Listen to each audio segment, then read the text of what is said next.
முதலமைச்சர் ஸ்டாலின் குறித்து அவதூறாக பேசியதாக தவேக தலைவர் விஜய் மீது சைபர் கிரைம் போலீசில் திமுக புகார் அளித்துள்ளது.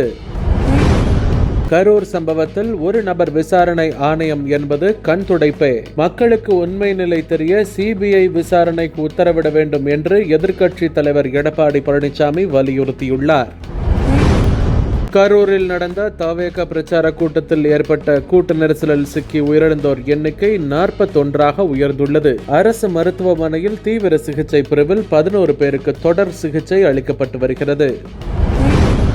கம்போடியாவிலிருந்து 35 கோடி ரூபாய் மதிப்புள்ள கொக்கைன் போதைப் பொருள் கடத்தி வந்த நபர் சென்னை விமான நிலையத்தில் கைது செய்யப்பட்டார். கரூர் துயர சம்பவம் குறித்து சமூக வலைதளங்களில் அவதூறு பரப்பியதாக 3 பேரை போலீசார் கைது செய்துள்ளனர். சோசியல் மீடியாவில் சிலர் பரப்புற வதந்திகளையும் பொய் செய்திகளையும் பார்த்துட்டு தான் இருக்கேன். எந்த ஒரு அரசியல் கட்சி தலைவரும் தன்னோட தொண்டர்களும் அப்பாவி பொதுமக்களும் இறக்கிறத எப்பொழுதும் விரும்ப மாட்டாங்க. இந்த சம்பவத்தில் உயிரிழந்தவங்க எந்த கட்சி சார்ந்தவங்களாக இருந்தாலும் என்னை பொறுத்த வரைக்கும் அவங்க நம்மளோட தமிழ் உறவுகள்.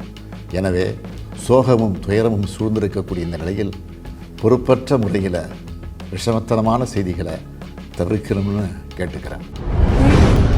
இனி இது போன்ற ஒரு சம்பவம் நாட்டில் நடக்கவே கூடாது என்று நெரிசலில் சிக்கி கரூர் அரசு மருத்துவமனையில் சிகிச்சை பெறுபவர்களை பார்வையிட்ட மத்திய அமைச்சர் நிர்மலா சீதாராமன் செய்தியாளர்களிடம் தெரிவித்தார்.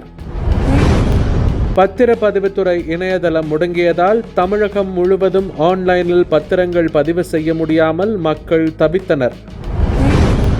கரூர் கூட்ட நெரிசலில் 41 பேர் உயிரிழந்த நிலையில் தவேக தலைவர் விஜயிடம் காங்கிரஸ் எம்பி ராகுல் தொலைபேசியில் கேட்டறிந்தார். கரூர் கூட்ட நெரிசல் எப்படி ஏற்பட்டது என்பது தொடர்பாகவும் பாதிக்கப்பட்டவர்களின் நிலை குறித்தும் விஜயிடம் கேட்டறிந்ததாகவும் உயிரிழந்தவர்களுக்கு இரங்கல் தெரிவித்ததாகவும் வட்டாரங்கள் தகவல் தெரிவிக்கின்றன. மத்திய அரசும் மாநில அரசுகளும் கைகோர்த்து செல்லும் போது அனைத்து விஷயங்களும் சாத்தியமாகும். அப்போது சாத்தியமற்ற விஷயங்கள் கூட சாத்தியமாகும் என பாதுகாப்புத்துறை அமைச்சர் ராஜ்நாத் சிங் தெரிவித்துள்ளார்.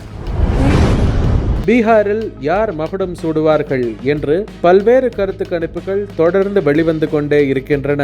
அந்த வகையில் அண்மையில் நடத்தப்பட்ட கருத்து கணிப்பு முடிவுகள் வெளியிடப்பட்டுள்ளன. இதிலும் நிதிஷ்குமார் மீண்டும் ஆட்சியை தக்க வைத்துக் கொள்வார் என்று தெரிவிக்கப்பட்டுள்ளது. இந்த கருத்து கணிப்பை JVC என்ற நிறுவனமும் டைம்ஸ் நவ் நிறுவனமும் இணைந்து நடத்தி முடிவுகளை வெளியிட்டுள்ளன.